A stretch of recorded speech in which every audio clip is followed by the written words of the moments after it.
Am I the a-hole for kicking out my pregnant teenager's stepdaughter over my cat? Plus update. Original post. I'm at the vet waiting room with my cat, so I'm gonna rush this and edit the grammar later. So I, 35 female, have been with my 45 male fiancé for 3 years now. He has 2 kids, a daughter 22 who's a lovely girl, and another daughter 19 who I'll call Kim for the sake of the post. Kim has always had a bad attitude to everyone, especially me.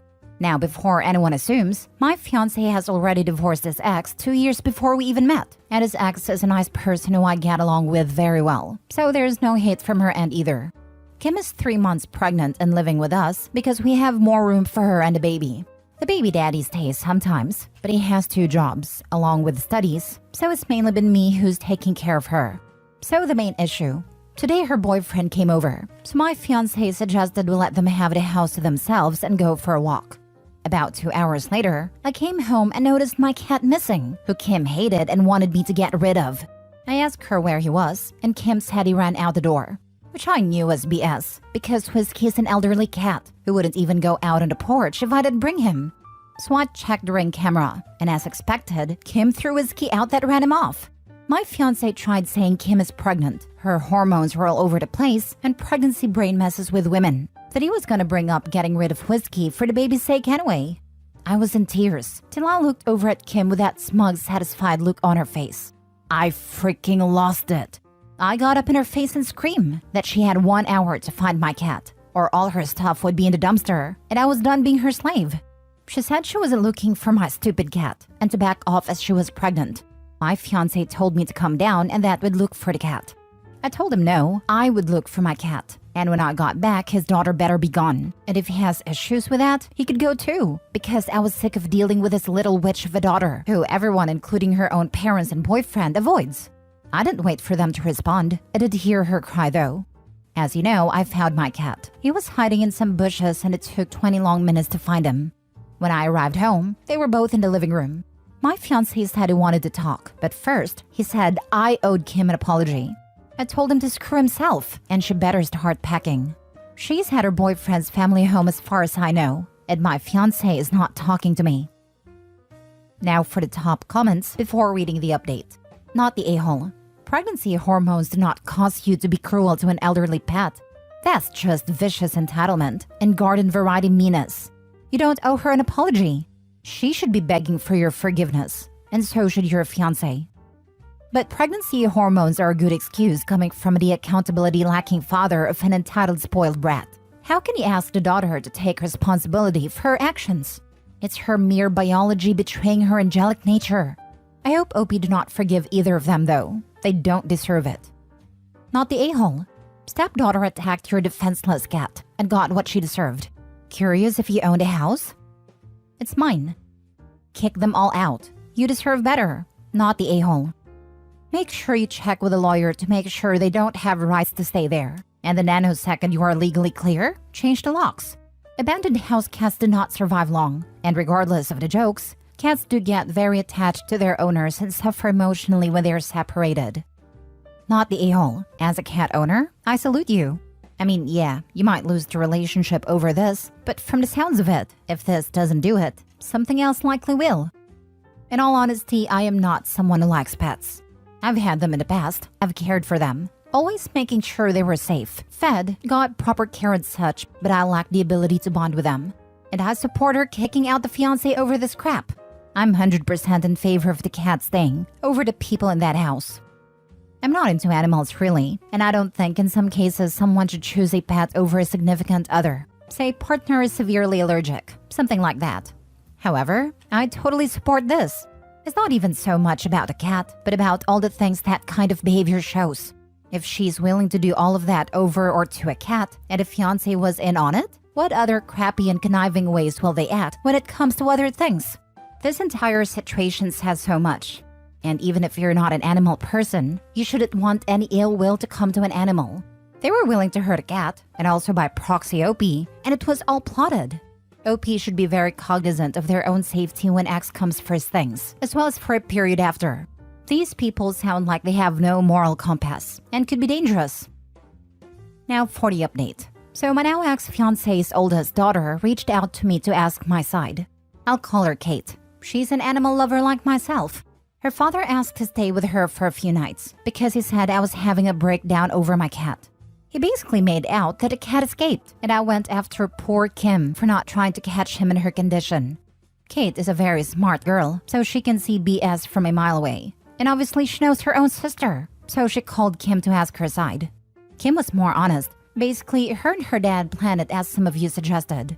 The plan was for her baby daddy to take the cat out a road dump, but he wouldn't do it because in Kim's words, he was a pussy.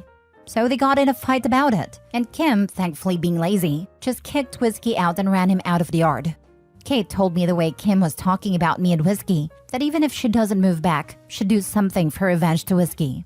So I've decided to listen to Kate, my friends, the vet, his assistant, and everyone here, and I called off the wedding, which is in a few weeks, and broke up with my ex-fiancé by text. I don't care if it's immature or cruel. I've told him I'll box up his stuff for him and leave it for him to collect in a few days. Don't worry about Whiskey. I told my ex to call me when he's coming over, so he'll be locked in a room safe. And I'm calling a 24-hour locksmith next. The begging and BS promises have already started, but my mind's made up. I'm done being his ATM slave for him and his spoiled witch of a daughter Kim. Whiskey is fine, by the way, just a little shaken, but is curled up in my lap, refusing to move. Next story. Am I the a-hole for kicking my homeless sister-in-law and her husband out over a chair? I'm going to come off as a hostile witch because I literally hate my sister-in-law's husband with every bone in my body. Apologies in advance. So, my husband's sister-in-law 43, and her husband Scum became homeless like a month ago. They have a child, 10 Opal, and I wasn't about to let her live on the streets, so they were welcome into my home. Sister-in-law works full-time. Scum is a couch potato. I set very clear stipulations on them being here. Scum was to get off his butt and partake in house chores, since he refuses to be employed. Sister-in-law was to purchase their own food and cover their portion of living expenses. Sister-in-law has done her share, while Scum complains about having to do a woman's job. As in, ain't it a damn woman's job to load up these dishes in the wash? I told my husband to deal with Scum, because again, I can't stand this excuse of a man. He has spoken to Scum on several occasions. Scum will oblige to house chores as instructed for the duration of maybe 2 days, before he goes back to being a couch potato. Tip of the iceberg while Petty was over a chair. I was outside grilling, because apparently that's a woman's job as well.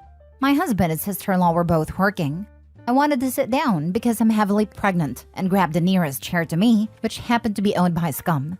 Roughly 15 minutes later, I get a text from sister-in-law saying, "Can you please put Scum's chair up? He doesn't want anyone using it."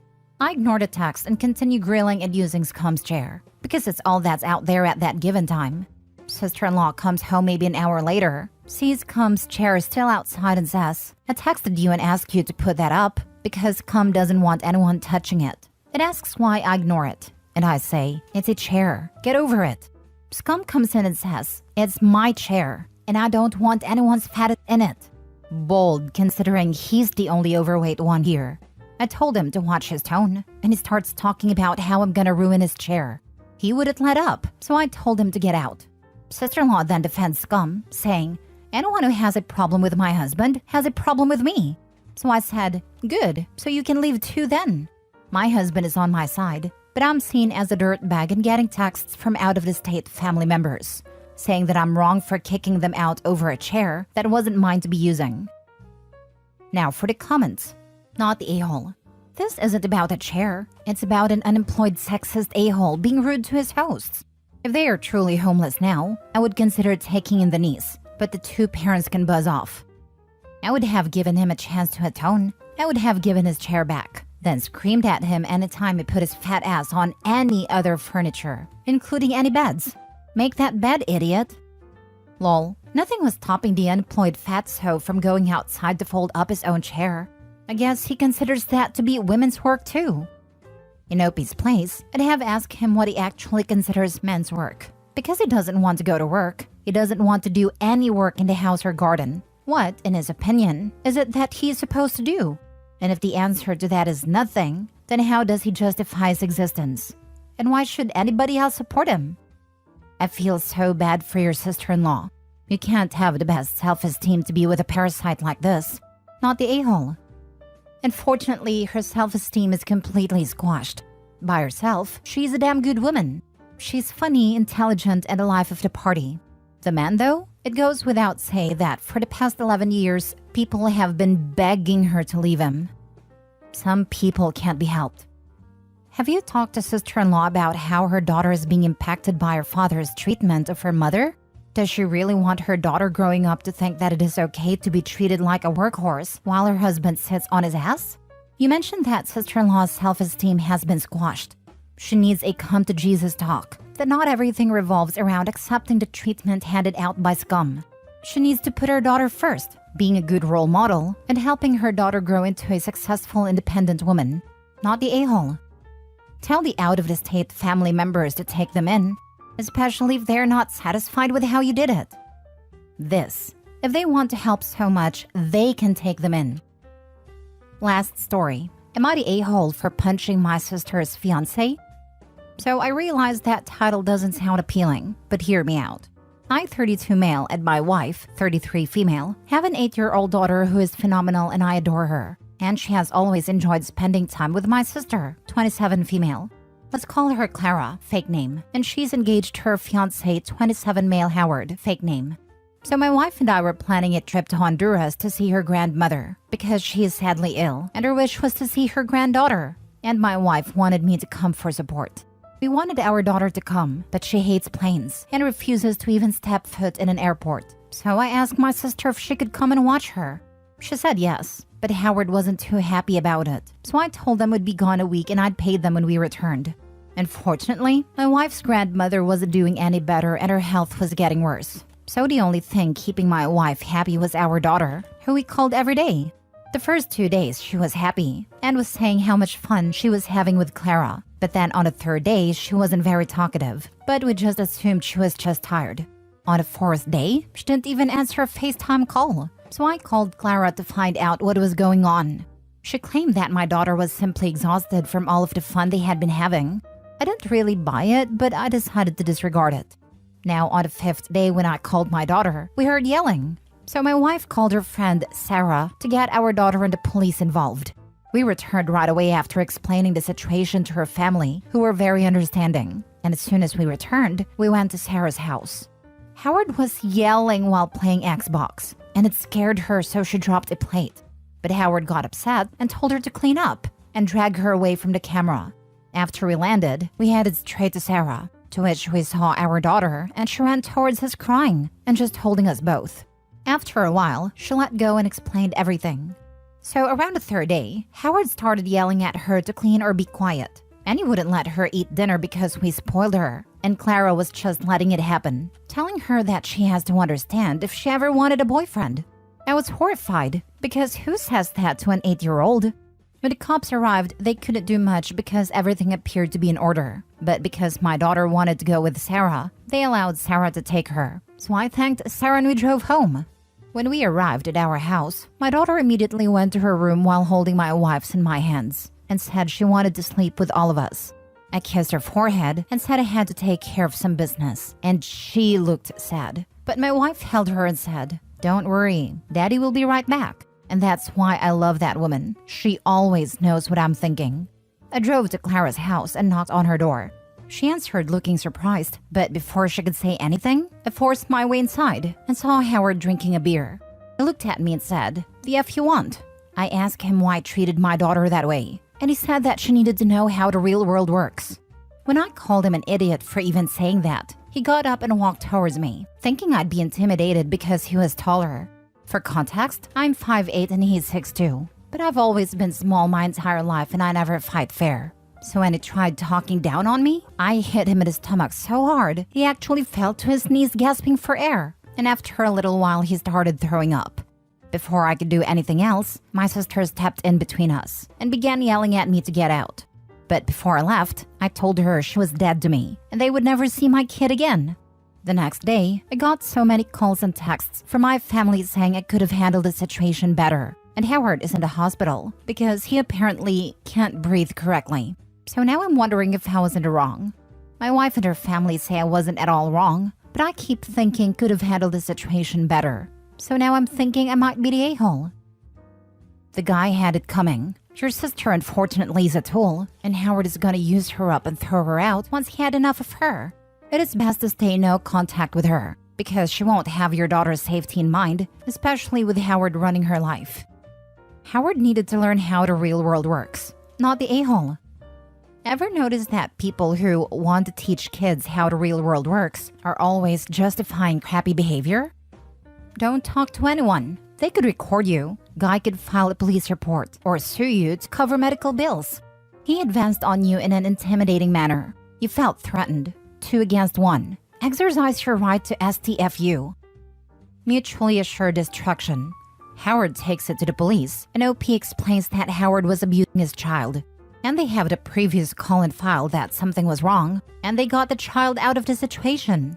Might not be enough for charges, but he'll learn how the world works when word gets out. And if they can bring charges, he'll really learn, because they don't like guys who hurt kids in prison. OP may still want to take his kid to get a medical checkup though. The creep mentioning boyfriend set off not only the bad warning bells, but also the it gets even worse warning bells. Oh, and lawyer up. Expect that this guy will or someone will on his behalf. Write down everything as best as you and everyone else can remember about this, no matter how inconsequential it may seem. Get screenshots and timestamps. Anything and everything. Don't talk to anyone outside of your lawyers. Volunteer nothing unless the lawyer recommends it. And of course, therapy for the kiddo.